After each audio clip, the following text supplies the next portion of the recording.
a hacer es, voy a hacer una pequeña introducción y luego voy a poner una serie de diapositivas en las que surgen algunas de las preguntas que hemos creído convenientes plantear en relación con la aplicación y perspectivas de aplicación de la secuenciación de genomas o exomas en cáncer.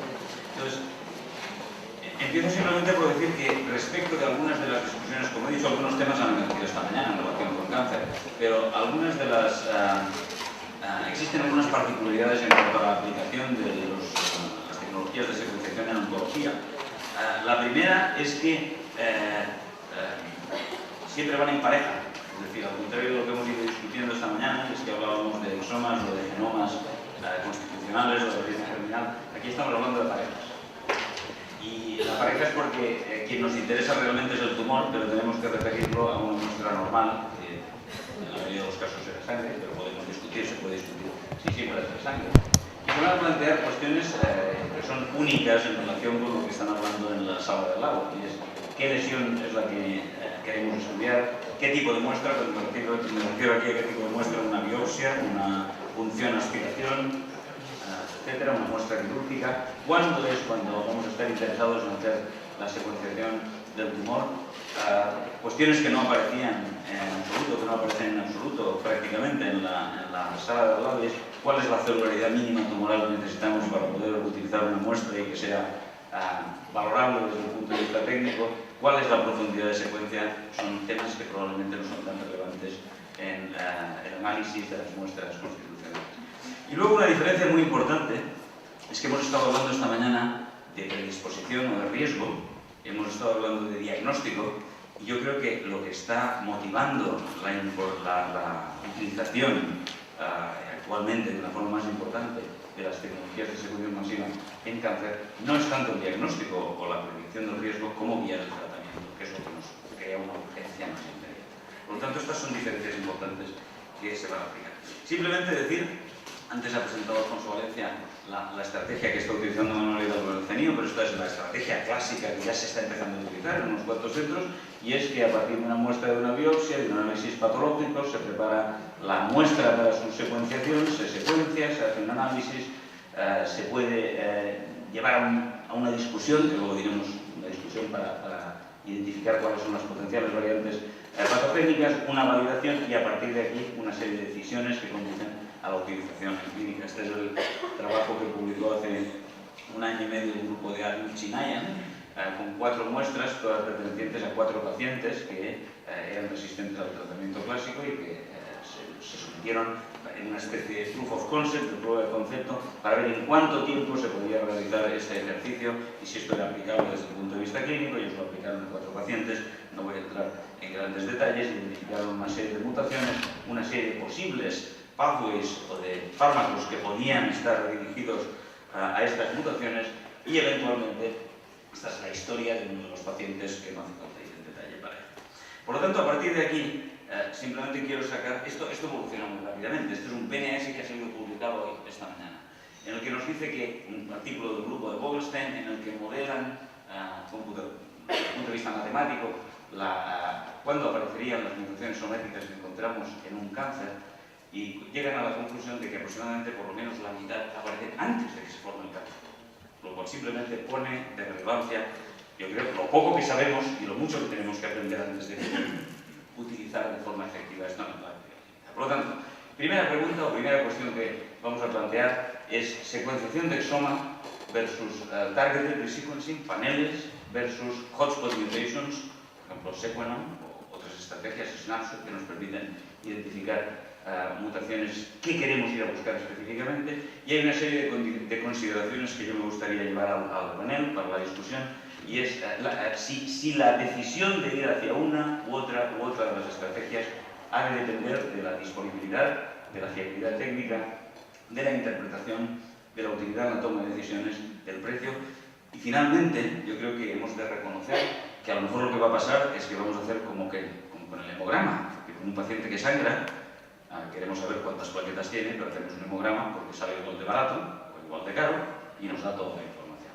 Esa sería la estrategia del exoma versus la anterior. Por lo tanto, en relación con esto, las preguntas... No sé qué pasa aquí, desapareció la diapositiva. Aquí Las preguntas que se plantean en cuanto a secuenciación y en cuanto a estas estrategias, y que querría plantear es secuenciación. ¿Dónde, quién, cómo y cuándo? Yo creo que esta es la primera pregunta que me gustaría plantear y querría oír la opinión de los tres panelistas. En cuanto a la estrategia, exoma, paneles o hotspot mutations y quién, cómo, dónde y cuándo. Mi opinión es que hay que enfriar las expectativas, lo primero. O sea que tenemos expectativas, creo que eso es legítimo, los investigadores viven de expectativas, dedicamos nuestro entusiasmo, nuestro esfuerzo a crear cosas nuevas y necesitamos ilusión y cierta dosis de ingenuidad. Pero la realidad clínica es distinta, es lejana, entonces creo que hay que enfriar las expectativas de lo que podemos hacer. Hace 13 años, el doctor Cirudosa, el doctor Dopazo, el doctor Benítez y yo estábamos discutiendo, hace 13 años, discutiendo si las técnicas de expresión de genes iban a cambiar radicalmente la medicina y la biología. Y teníamos bastante ingenuidad también y creíamos que iban a cambiar muchísimo y muy rápido. Y han cambiado despacio. ¿Y cómo lo han cambiado? Yo creo que las experiencias también lo mismo. Y se han deducido múltiples aplicaciones clínicas basadas en múltiples instrumentos diversos. De forma que algunas preguntas clínicas no tienen respuesta y para otras preguntas clínicas tienes respuesta y para cada una de esas preguntas tienes una herramienta distinta. Entonces, por ejemplo, yo pongo de ejemplo siempre este del Oncotype, que es una técnica de gene expression basada en 21 genes que se investigan con PCR cuantitativa. Esto en el laboratorio cuesta hacerlo 100 euros, lo venden a 3.000, que es la diferencia de coste que hay entre una técnica y un procedimiento. Técnica cuesta 100, el procedimiento 3.000. Y se aplica a una indicación clínica muy específica y fuera de esa aplicación clínica no tiene sentido. De forma que ya se han generado aplicaciones. Nosotros hacemos secuencias de PERRA o de CARRAS o de 1088 utilizando herramientas disponibles comercialmente que están afectadas para su uso clínico, que produce información sustancial, útil y basada en datos de secuenciación paralela producidos hace 2, 3 o 4 años. Y sí que se está traduciendo ya, todavía muy poco. ¿Cuánto se va a traducir? ¿Cuánto vamos a modificar la práctica clínica? Lo primero que nos estamos encontrando es que trabajamos bajo una hipótesis que es esencialmente errónea. Es la hipótesis de que los tumores tienen mutaciones que son constantes a lo largo de la vida del tumor. Entonces ahora nos estamos encontrando con que, como esto es una investigación, el resultado no siempre es la pregunta, no siempre es sí, a veces es no. Aquí es no. Los tumores tienen una dinámica riquísima, de forma que lo que presumíamos es probablemente incierto y esto nos obliga a replantear todos nuestros conceptos sobre la vida de los tumores y, por supuesto, toda la forma en que esto lo aplicamos a la vida real. Así que creo que, de hecho, la pregunta ya tiene respuesta, pero nosotros hacemos 1088 cargas, ¿verdad? Utilizando cuantitativa. En técnicas que están reconocidas, que son sólidas y que no tienen prácticamente error y son altamente sensibles. ¿Utilizamos Next Generation Sequencing para diagnóstico? No, cero. Lo utilizamos para hacer proyectos de investigación. Creo que esta mañana no ha quedado clara la diferencia entre la investigación, porque aquí hay gente que piensa que la investigación es lo que haces en el laboratorio y que si lo haces con el entorno ya no es investigación, es investigación igual, es investigación clínica. Entonces, en la investigación clínica se puede utilizar Next Generation Sequencing todo lo que quieras, pero... Bueno, la diferencia quizá es que lo que tú estás comentando, Miguel Ángel, son las cosas que ya se han establecido y hay un montón que están en fase de empezar a investigarse para establecerse. Entonces, tú lo que dices es, ya hemos pasado a una fase en la que algunas de estas tecnologías de forma muy dirigida se pueden utilizar clínicamente, eso es claro. Y en las fases un poco anteriores de investigación, evidentemente la panoplia de oportunidades y de técnicas de que disponemos es más amplia y menos obvia. Sí, pero hay un problema muy importante. Nosotros, yo también comparto esa ambición. Hace 3 o 4 años pensábamos, realmente vamos a poder curar el cáncer. Y yo ahora ya no estoy tan seguro de que... Y una pregunta que yo me hago hemos curado a un solo enfermo, con un tumor sólido complejo, utilizando técnicas de secuenciación masiva. Mi respuesta es no.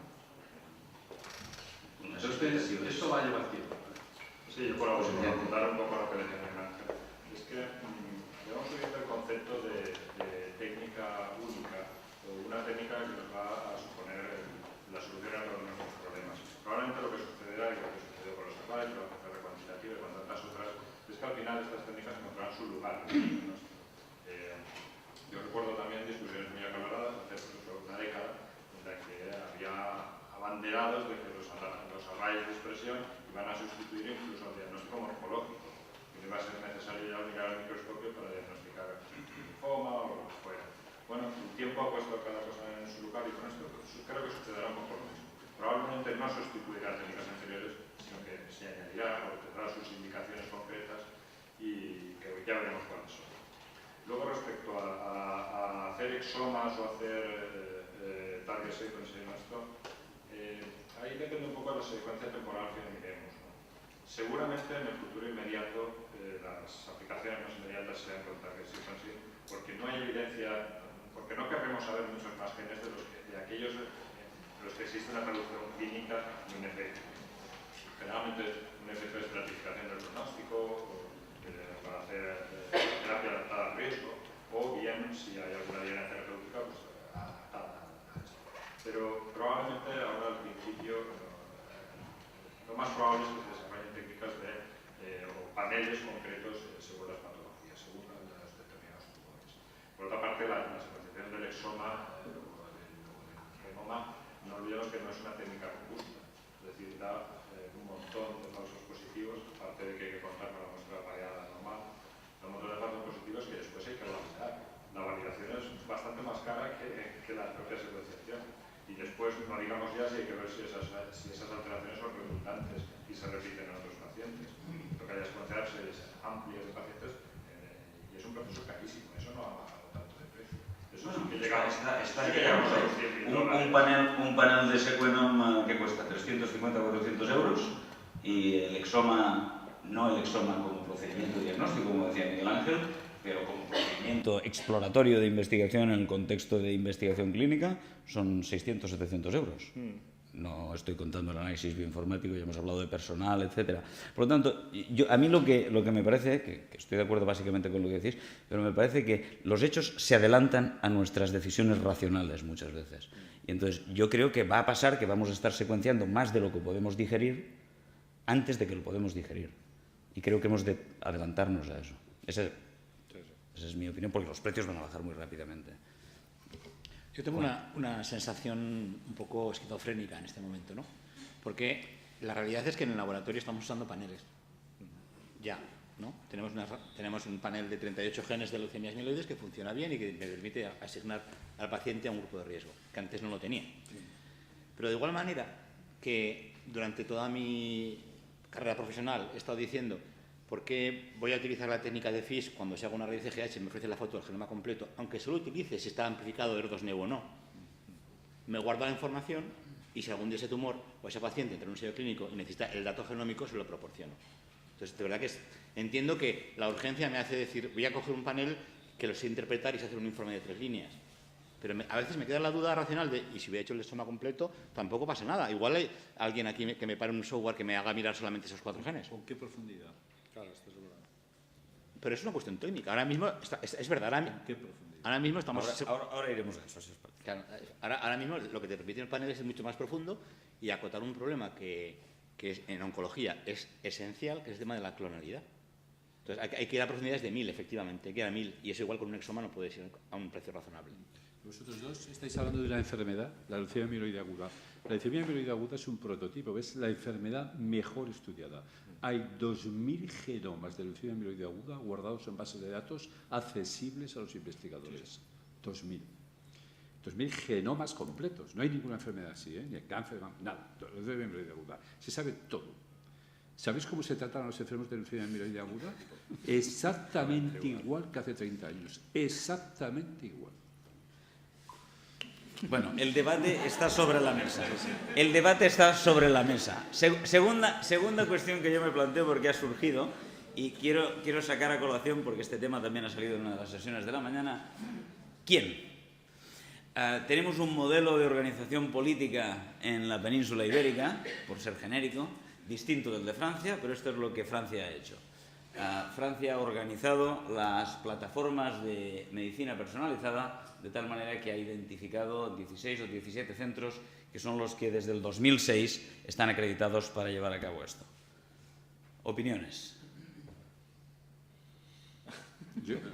Francia, yo he estado de asesor del Instituto Francés de Cáncer para todo este proceso y me parece que han sido muy buenos haciéndolo, la verdad. Creo que han tenido iniciativas magníficas. Iniciativas que lo que buscan es poner juntos a investigadores clínicos, investigadores básicos, servidores de plataformas, bioinformáticos en proyectos y que eso ha servido para cohesionar proyectos muy buenos. Así, los franceses, como resultado de ese proyecto, son líderes en cáncer de mama, son líderes en hepatoma y están publicando unos resultados estupendos. Si tenemos han dedicado recursos. Si tenemos algún gestor o político por aquí, por favor, vayan tomando nota. Bueno, otras opiniones. Aquí seguramente lo que haremos será crear uno como mínimo autonómico, ¿no? Que sepa. Vamos mal como las universidades. Como las universidades, vamos mal así. Pero, de acuerdo, esa iniciativa, ¿la veis? Yo lanzo la pregunta también a la gente que está aquí, que hay gente ya con cierta capacidad de senior. ¿Eso lo veis plausible aquí en este momento, de organizarnos en 16 centros de referencia? ¿Es posible? ¿Hay aquí ¿Es posible aquí? centros? O sea, vamos a ver si digo que se asumiría, yo qué sé, el Hospital de la Fe ser un centro de referencia para... ¿Es posible? Sí, ¿no? Es una pregunta importante. Yo creo que es una pregunta muy importante y este es el momento de plantearla. Claro. Josep María probablemente es el... Exacto. Bueno, sí. Probable. Vamos a centrarnos en lo que sea probable. ¿Vale la pena hacer el esfuerzo? ¿Hay posibilidades de éxito? José María, preséntate un momento, por favor. Sí, por los que no te conozcan. Va a hablar después.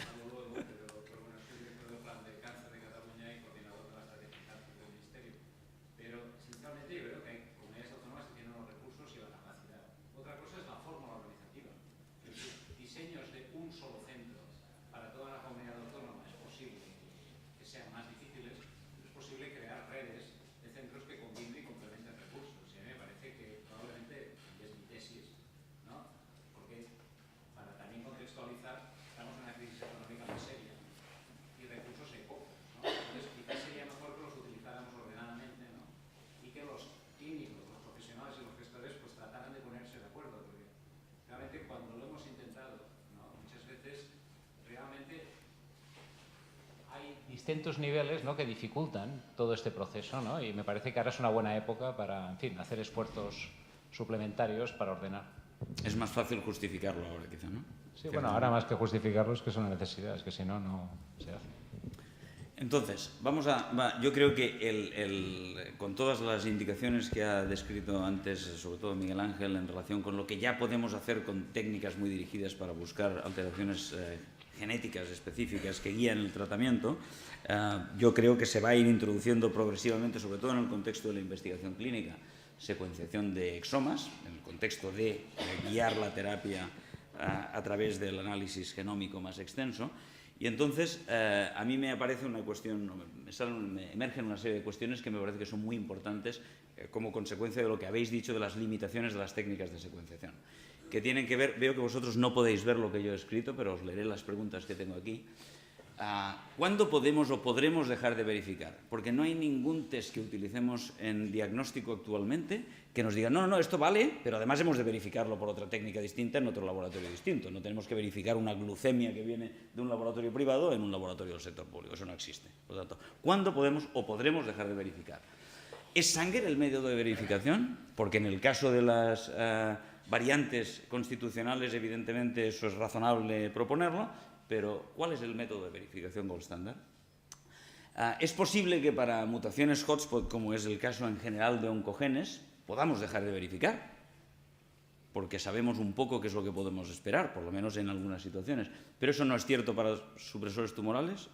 Y finalmente, ¿qué implicaciones tiene en el análisis de exomas la profundidad, la frecuencia de las variantes alternativas y qué implicaciones tiene para la validación, priorización y toma de decisiones en el contexto de ensayos en los que la terapia pueda estar dirigida por la secuenciación de exoma?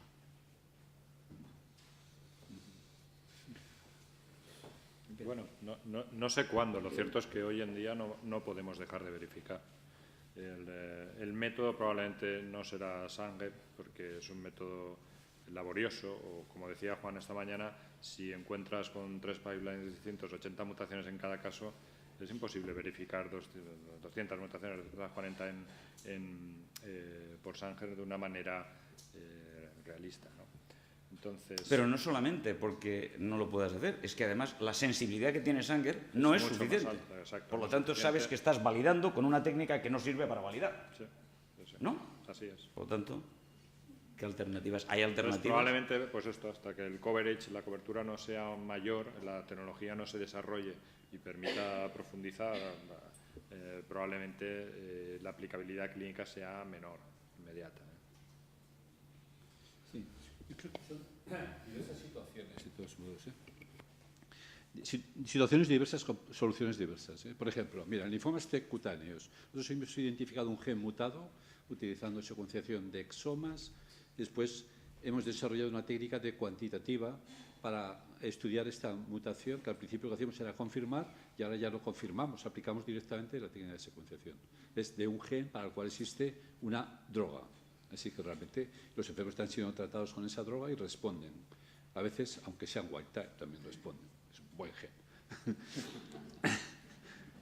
En melanoma metastásico. En melanoma metastásico lo que utilizamos es una plataforma de 200 genes. De esa plataforma de 200 genes deducimos aquellas mutaciones que son actuables, que yo antes decía accionables, pero son actuables en castellano, es decir, aquellas de las que se deduce el uso posible de drogas o combinaciones de drogas. Entonces venimos a encontrar 3 por enfermo, 3 por caso. Y esas se validan con Sanger o con cuantitativa, hay que validarlas. Desde luego, Next Generation Sequencing ignora muchas mutaciones, y encuentra variaciones que luego no se pueden confirmar. Así que hay que validarlas. Next Generation Sequencing, ¿te refieres ahora a Illumina? A Illumina y a MySeq. Ignoran y encuentran mutaciones no validadas, no validables. Yo no sé si no están o están, pero no se las puedes validar. Eso es sin duda sí, ¿no? O sea, que si tú quieres hacer una aplicación clínica, nosotros estamos en la fase de la investigación. Entonces, en la fase de la investigación, con la colaboración del enfermo y de sus clínicos y cartas sobre la mesa, todo es válido, todo es posible, pero es la fase de la investigación. Cuando pasamos a la fase del diagnóstico, como estamos en la fase, por ejemplo, del Bemurafenib para los melanomas metastásicos, pues ahí ya no hay más que juego limpio de tienes que hacer una técnica que funcione bien 100%, ¿no? Pero para mí ya estamos beyond de esa fase, más allá de esa fase, Miguel Ángel. Eso ya está establecido. KRAS en cáncer de colon, BRAF en melanoma, ya. Eso ya no tenemos nada que discutir. O sea, donde estamos ahora es en la frontera. Pienso yo, ¿no? Lo que hemos de plantearnos es la frontera. Y la frontera es esto. Entonces, aquí es donde yo creo que hay sí, de hecho, dificultades. Fíjate, la secuenciación, nosotros hacemos un análisis macheado por dos grupos distintos de datos de secuencia de NGS. Con frecuencia los resultados de uno y otro, los resultados del experimento son los mismos, lo que difieren son los bioinformáticos que analizan. Bueno, ahora llegaremos a la bioinformática. Y los resultados se solapan como en 2/3 partes, así que hay un grado de no solapamiento de resultados tremendo. ¿Eso es la misma muestra sometida a 2 análisis de secuenciación por 2 plataformas distintas? No, misma plataforma. Misma plataforma. 2 análisis de resultados. Eso es importante. ¿Lo ha hecho ese experimento alguien más? ¿Lo ha descrito? ¿Se ha descrito en la literatura? Bueno, que se sabe ha hecho todo el mundo. en una serie? Lo sabe todo el mundo. Es obvio, vamos. Quiero decir, los datos nos contaba antes Orozco, ¿no? Los datos de secuencia publicados en el primer Nature de Puente, reanalizados, los mismos datos, reanalizados, No, pero- dan resultados distintos. No, eso ya, pero me refiero, pensaba que tú decías que habéis hecho la misma muestra, dos procesos de secuenciación. Correcto. Una cosa es el No, no, reanálisis. un proceso de Ah, secuencia, no, eso claro. dos Sí. análisis. No, pensaba que te referías a el procesamiento de la muestra. No, porque esa es una cosa que no sé si se ha hecho. Dos El procesamiento de la muestra y, en paralelo, en Sí, dos eventos independientes, una replicación técnica Es claramente independiente. es Eso, una por técnica supuesto. de skinning absolutamente. Juan, ¿quieres añadir algo más? Yo creo que el problema desde el punto de vista, desde nuestro lado del laboratorio, está claro. Lo que me gustaría, aquí hay gente que va muy avanzada con el análisis de datos y cuando tú hablas con un bioinformático interesado en el tema te dice que el pipeline está preparado. Entonces, yo dudo que, o sea, estoy seguro que es así, pero me gustaría que alguien nos dijera si está trabajando en este tema y cuándo ve que cuándo ve algún sistema de análisis que nos diga que la diferencia del pipeline no suponga el 30% de los datos, sino muy poco. No sé qué pensáis vosotros. ¿Cómo ves ese tema? O sea, no digo que hay que hacerlo ya. Lo que quiero es una estimación, igual que nos pedís a nosotros una estimación de tiempo de cuándo va a estar esto en la clínica, yo le pregunto a los bioinformáticos, ¿cuándo va a tener un pipeline automático o semiautomático?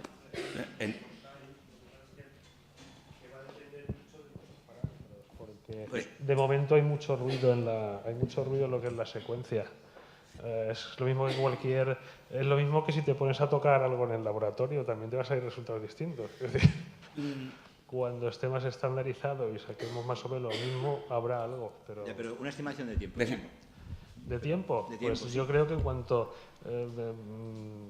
yo le echaría un año y medio, a que el coverage sea mucho más grande y tengas una calidad bastante más grande y ya los va a ver. Otra cosa es que te fíes de ellos. Pero no solo es el problema. Dejarme, esta diapositiva la habéis visto antes, que la he enseñado a Alfonso, es de un artículo de Alfonso con Manolo Hidalgo, y el tema fundamental ya no es solamente el análisis bioinformático, es más allá del análisis bioinformático, el análisis bioinformático para el call de variantes, es también cuál es la predicción, que ese es un tema muy fundamental, de la patogenicidad. Entonces, yo ahí creo que no tenemos en este momento un gold estándar. Segundo, ¿cómo vamos a establecer el gold estándar? Algunas preguntas que planteo. En tercer lugar, creo que es desafortunado pensar que el genoma del cáncer de un tumor es solamente determinado por las variantes somáticas, porque las variantes germline contribuyen probablemente de forma substancial y no podemos olvidarlas. Y la única manera de que realmente tengamos datos de la patogenicidad de esas mutaciones es disponer de ensayos biológicos, si yo entiendo bien, en los que podamos testarlas, que no sé si llama a un proyecto de mutagénesis global o de sencillamente generar miles de mutaciones en proteínas interesantes y testar biológicamente cuál es su función.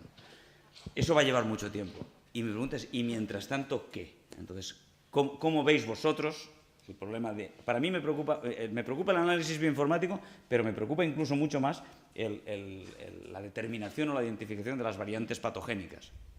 Pero mira una cosa. Seguramente muchos conocéis la historia del Notch1. Mutaciones de Notch1 han sido el hallazgo más típico, más determinante de la secuenciación de las linfáticas crónicas. Pues no salen en el Next Generation Sequencing las mutaciones de Notch1. El resultado es wild type. No se identifican. Hace falta Sanger para encontrar las mutaciones de Notch1.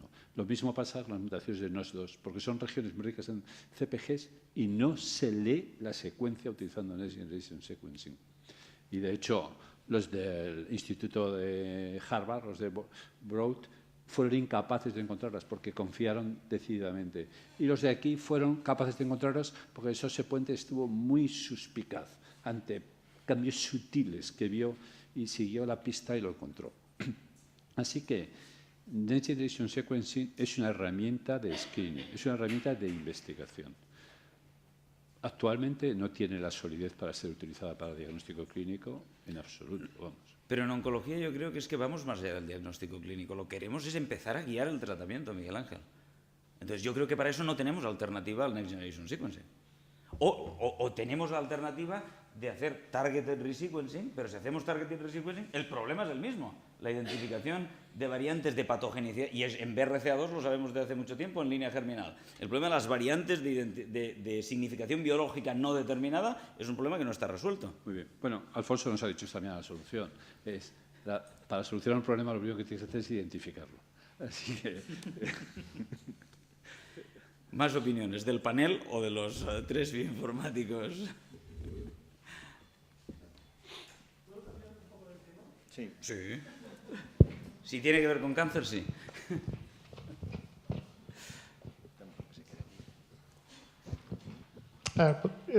Antes de podemos discutir este tema de la interpretación de las mutaciones, pero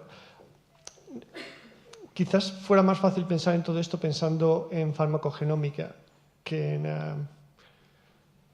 directamente en la predicción del cáncer o del tratamiento del cáncer.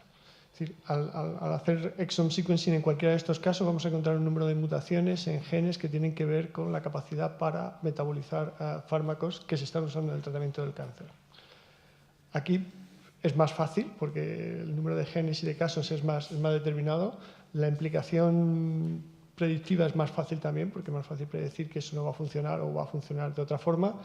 Y la accionabilidad de la información desde el punto de vista clínico es más clara. No le des una dosis mayor porque no sabes si va a funcionar el receptor. Te has adelantado una diapositiva, pero está bien. Es un tema importante. Lo decía porque quizás estamos enfrentando un problema demasiado complejo y la distancia entre el tipo de datos que tenemos y donde queremos llegar es aún muy grande. Este otro problema, que es claramente práctico, es más fácil de pensar en él y quizás sea más fácil medir nuestras capacidades respecto a este problema más fácil. Pero si lo ibas a contar tú antes. No, es una de las cuestiones que yo creo que es importante y que evidentemente no podemos discutirla ya. Para eso lo primero que necesitamos es tener compilar mucha información de cuantos más genomas tengamos mejor, de cuáles son las variantes que hay en esos genes y cuál es su significación farmacológica y metabólica. Esa es una área en la que claramente se puede incidir más directamente. Sí. Sí, hay muchas estrategias para intentar descubrir la mutagenicidad de todos estos, el potencial patogénico de todas esas mutaciones, ¿no? Por ejemplo, en leucemia aguda, en un genoma completo más o menos se estima que pueden salir entre 100 o 1000 mutaciones por caso. ¿Cómo distinguir aquí las que realmente son patogénicas de las que no? Hasta ahora el criterio, un poco la aproximación ha sido la recurrencia, es decir, que en series más amplias de pacientes pudieras demostrar que afectaba un número significativo de pacientes. Pero bueno, ya hemos visto que el número de mutaciones que puedes seleccionar por esta vía es limitado. A lo mejor no es mucho mayor, pero sí que es cierto que hay otras que seguramente de baja frecuencia que sí que puedan tener un efecto determinado en un paciente y no sean solo mutaciones pasajeras. Entonces, una de las aproximaciones posibles es mirar cómo se alteran las rutas, los pathways, no solo mirar cada mutación individual, sino cómo afecta eso al conjunto de la ruta celular. Y ya yendo más allá, pero claro, esto complica mucho el asunto, integrar esa información no solo con el daño a nivel genómico, sino también con las alteraciones del transcriptoma o del metiloma. Pero yo tengo una observación a hacer al tema de los pathways. Si nos fijásemos exclusivamente en el tema de los pathways, sabiendo lo que sabemos de BRAF, de los inhibidores de MEK, etc., habría muchas cosas que nos habríamos perdido de información relevante solamente pensando en los pathways. Sí, entonces yo creo que tomar decisiones en el contexto de ensayos clínicos ongoing, de investigación clínica ongoing, sobre la base de pathways es muy difícil hoy en día. Sí, es cierto. Mientras que... No, pero yo lo planteo como estrategia para buscar la oncogenicidad de algunas de las mutaciones. No tanto porque el pathway esté alterado. Pero tú ahora haces Next Generation Sequencing, sabes que hay mutaciones en PI3 quinasa, que es uno de los oncogenes frecuentemente mutados en cáncer, y empiezas a encontrarte que además de las hotspots que se han descrito clásicamente y que explican de lo que hay en Cosmic hasta ahora, el 70 o el 75%, empiezas a encontrarte muchas más mutaciones, a veces en el mismo codón en el que hay una que es relativamente recurrente y que son mucho menos recurrentes. ¿Qué haces con eso? Eso en PI3 quinasa para el cual tenemos fármacos. Yo no veo alternativa a que lo que hagamos son ensayos biológicos. No sé si es algo planteable a gran escala o no es planteable a gran escala para determinados, para un grupo selecto de genes diana.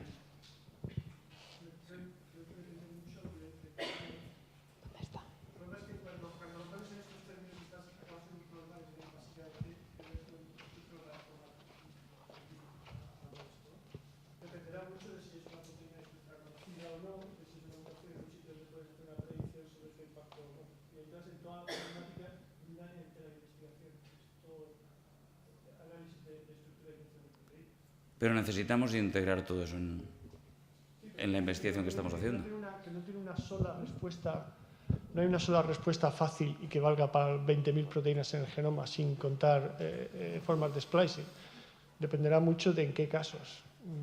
PI3 kinasa con un modelo conocido de una mutación conocida, se puede pensar que se pueden hacer predicciones sobre el impacto de las mutaciones en esa proteína. Pero vas a una proteína en la que no tengas estructura y no sé cuánto, es muy difícil hacer nada sobre eso. Esto que parecen 4 líneas en realidad envuelven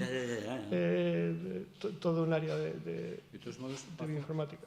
Algunas de las más importantes cosas que hemos aprendido ahora sobre cáncer las hemos aprendido en ensayos clínicos. Absolutamente. Uno es la redundancia entre rutas y la intercomunicación entre rutas hasta niveles inimaginables. Eso lo hemos aprendido en ensayos clínicos. 2 es la heterogeneidad de los tumores y la dinámica intratumoral, lo hemos aprendido en ensayos clínicos también. Pues, no es que yo esté en contra de los ensayos in vitro, pero los ensayos in vitro nos enseñan poco a poco, los ensayos clínicos nos enseñan de forma acelerada. De hecho, todo ha de acabar en el ensayo clínico. Y al final, lo que pasa es que muchas veces el ensayo clínico, lo que funciona en un ensayo clínico, le encontramos una justificación racional sobre la base de lo que no sabemos, pero muchas de las cosas que no funcionan en ensayos clínicos hubiésemos encontrado la misma justificación racional en base a lo que sabemos si hubiesen funcionado. Yo creo que ese es un problema muy importante. Por lo tanto, es esencial que los experimentos in vivo, los ensayos clínicos, son los que finalmente van a guiar mucho del conocimiento que vamos a adquirir en este tiempo. Y eso me lleva a una cuestión que tiene que ver con lo que sabemos, ¿no? Es lo que hemos dicho hasta hace un momento y también que resumo en algunas preguntas aquí. Si sabemos lo suficiente como para hacer un educated guess. O si lo que tenemos que hacer, como decía antes Juan, es obtener mucha información genómica, obtener información clínica, analizar esos datos eventualmente retrospectivamente e intentar aprender de ellos, a pesar de que sabemos que en el área de los ensayos clínicos los análisis retrospectivos nos han conducido muchas veces a grandes pérdidas de tiempo. Pero en este caso creemos que esa es una estrategia en la que nos la debemos y nos la podemos jugar, el recopilar una gran cantidad de información genómica de la que luego post facto hagamos un reanálisis para intentar aprender. Y al final eso nos conduce a si cada paciente se convierte en un case report de él mismo, ¿no?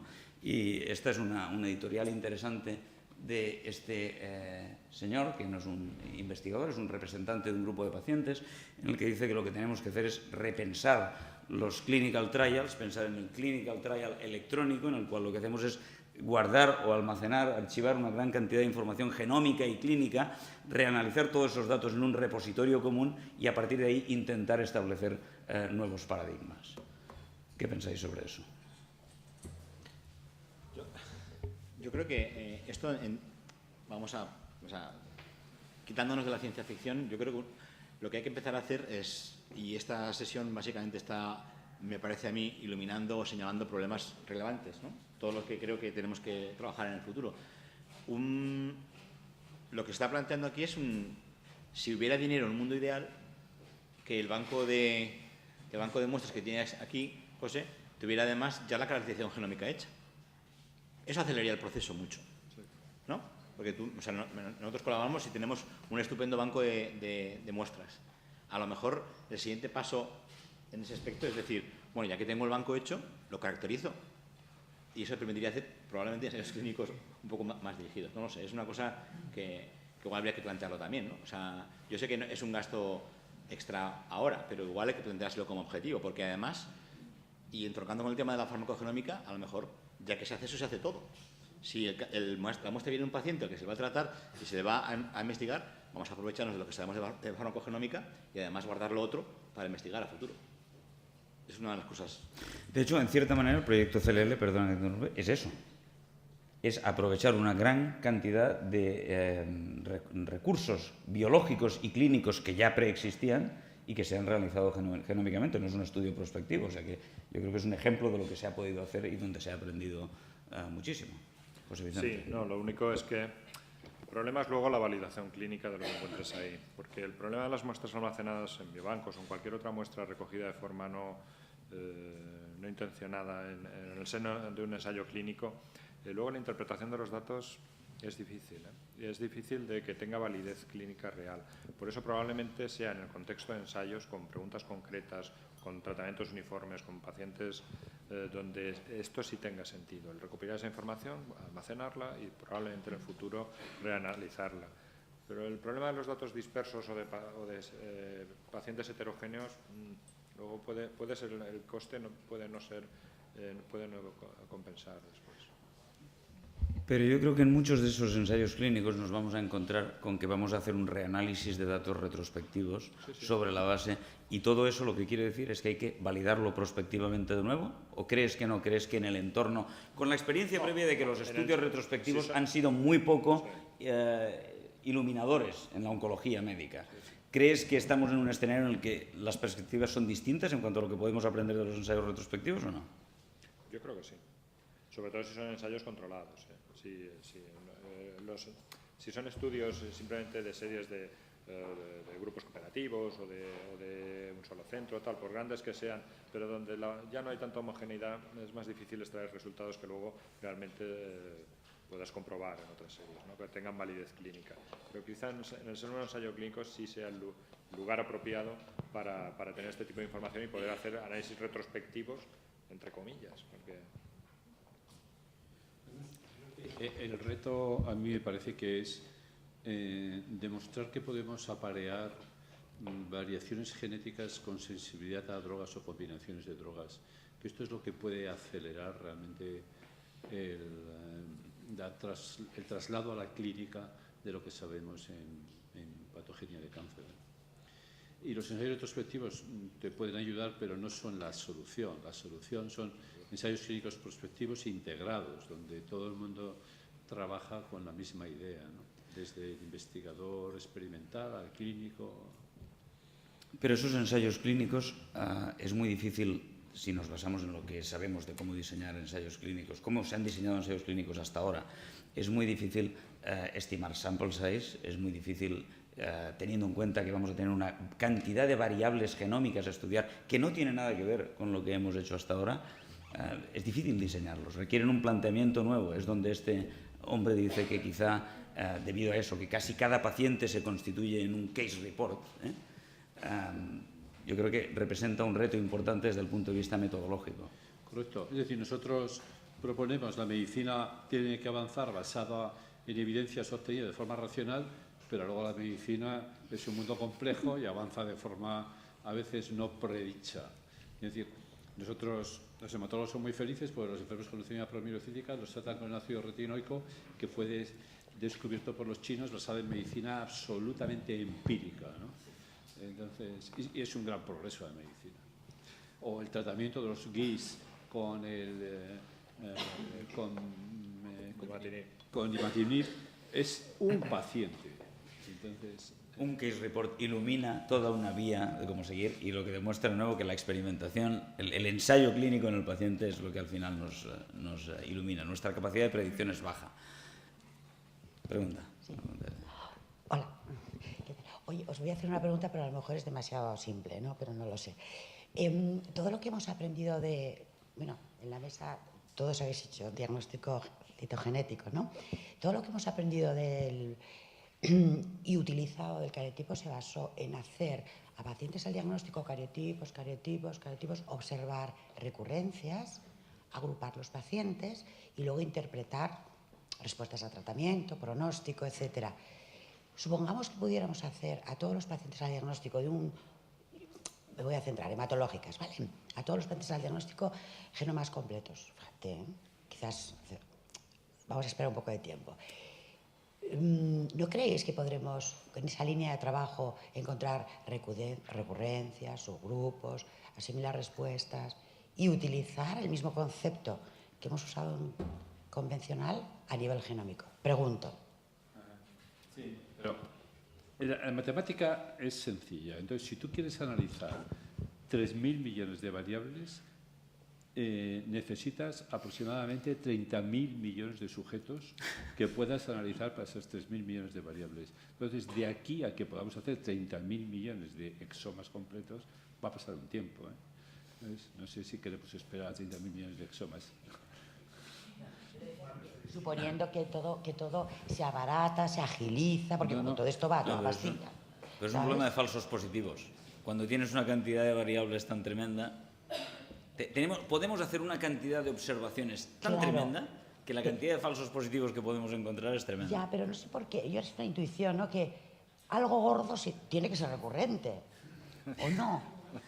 O es cada paciente va a ser tan, sus 3.000 millones de letritas. Nosotros decimos, si dices entidades clínico-patológicas de cáncer, se dice 200 son más. Solo linfomas hay 60, así que hay más de 200. Se dice 200, todo el mundo lo dice.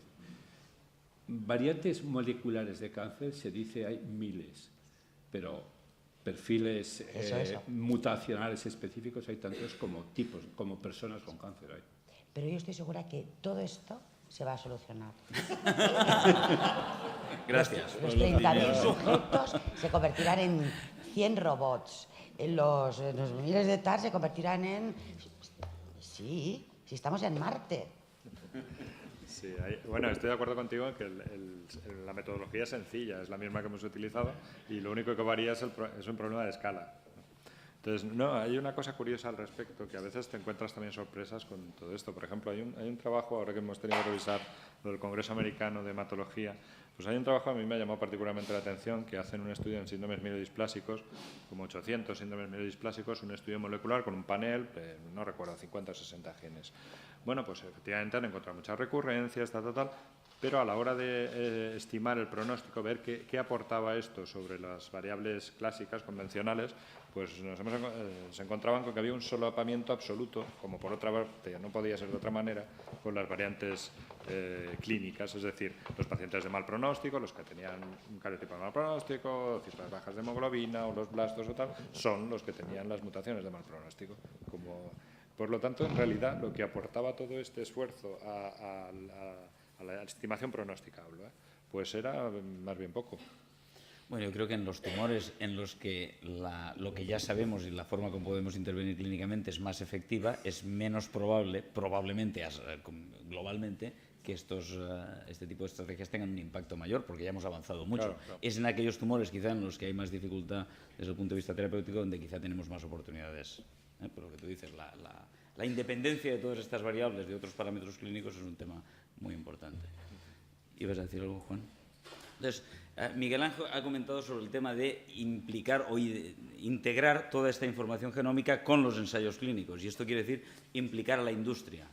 ¿Cómo se integra la industria con a veces intereses competitivos? Porque diferentes industrias que producen diferentes fármacos nuevos contra diferentes nuevas dianas terapéuticas, ¿cómo se puede contribuir a integrar todo eso? Yo pensaba que estaría aquí Joan, que Joan podría aportar en ese área. ¿Cómo integrar a la industria y los diversos y a veces contrapuestos intereses de la industria en esta necesidad de compartir datos y de compartir información para avanzar?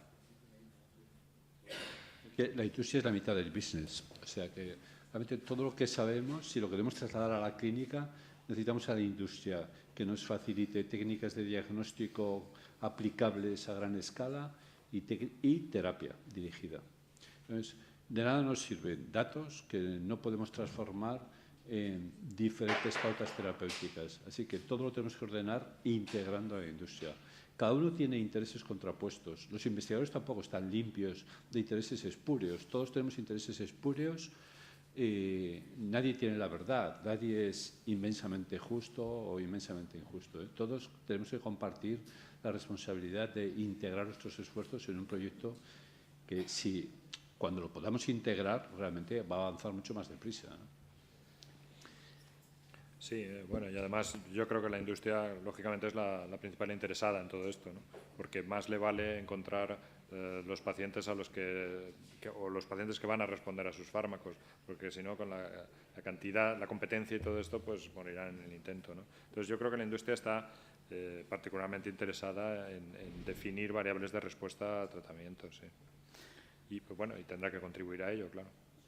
Pero eso cuando lo que estamos hablando es desde la ejecución de ensayos clínicos con dianas que ya conocemos y para las que existe un fármaco, está bien. Pero cuando en la fase exploratoria, ¿cómo se está haciendo eso? ¿Estamos integrando, está integrada la industria suficientemente en los análisis genómicos exploratorios? ¿Qué pensáis? Bueno, suficientemente no, pero está bastante integrada, seguro. Seguro que sería deseable que estuviera mucho más integrada. También depende del país y del sitio, ¿eh? En España menos, en Estados Unidos más, en Francia más, en Canadá, el Reino Unido bastante. Pero no debiera ser eso translacional, no lo sé cómo lo veis desde el punto de vista computacional.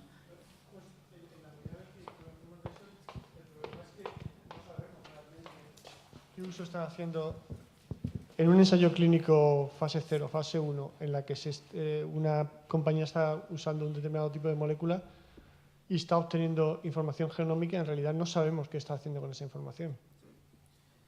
O sea que sí es cierto, al menos de los que yo sé, que sí se está obteniendo esa información, sí están poniendo el dinero para pagar esa secuenciación, pero no hay un análisis retrospectivo de por qué falló en términos de los resultados del análisis en términos de la información genética o genómica. Y no hay un análisis compartido, quieres decir, no hay una compartición de información entre el investigador y la industria. Al menos de los casos, mi conocimiento de este área es muy limitado. De los pocos casos que yo conozco aquí o en algún otro país, no hay un feedback simplemente es información que ha acumulado los resultados del ensayo clínico, ha acumulado la información genómica y se acabó. Nuestra experiencia es parecida. Tenemos algún tipo de contrato con alguna industria farmacéutica que está haciendo exploratorios, que ha seleccionado un tipo de tumor para el que esta industria cree que tiene un inhibidor en fase todavía completamente de diseño, y hace exomas y se los guarda. Y el contrato es así. ¿Y esas son reglas del juego que sencillamente tenemos que aceptar y punto, porque ellos son los que producen el fármaco? Una cosa, la industria somos nosotros. Y nosotros participamos en todo tipo de acuerdos con la industria. La industria somos nosotros mismos los que participamos en la industria, con la industria. Yo estoy subcontratado en multitud de proyectos y tengo acceso a diferentes niveles de información y me siento cómodo con esa situación, además. No tengo quejas, Paco. Bien, hemos hablado un poco de farmacogenómica. Mi provocación es que quizá en algún tiempo el cribado ya no sea necesario porque todos estaremos secuenciados, por lo menos es lo que dice el presidente del BGI, ¿no? Que nos quiere secuenciar a todos. Y la siguiente cuestión es, evidentemente, un tema muy importante y en el que se está avanzando, y es el tema de registro de toxicidad en relación con datos genómicos. No sé si quizá Alfonso es el más, creo que probablemente tú puedes aportar alguna información en relación con eso y algunas de las iniciativas que hay a nivel europeo e internacional.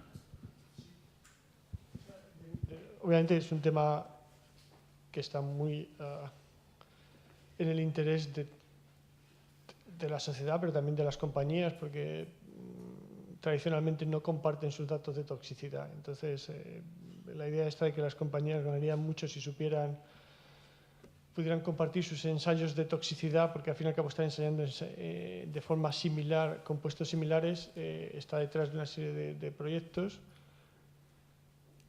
La realidad es que a día de hoy sigue siendo muy difícil para las compañías compartir la información que tienen sobre toxicidad de compuestos que no han salido comercialmente y aún sobre los que han salido comercialmente, con lo cual la información sigue siendo limitada. Pero en los últimos años se han hecho accesibles varias fuentes de información bibliográficas importantes sobre toxicidad y hay buenas bases de datos o bases de datos cada vez mejores sobre mutaciones y toxicidad, y genes y toxicidad, y pathways y toxicidad. O sea que este es uno de los temas, lo he dicho antes, que es más accesible desde el punto de vista de análisis genómico y las respuestas son más fáciles de utilizar, ¿no?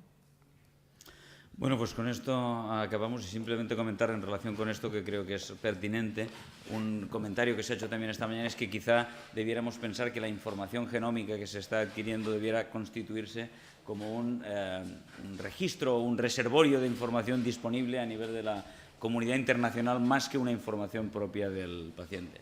Gracias a todos los panelistas y vamos a tomar café.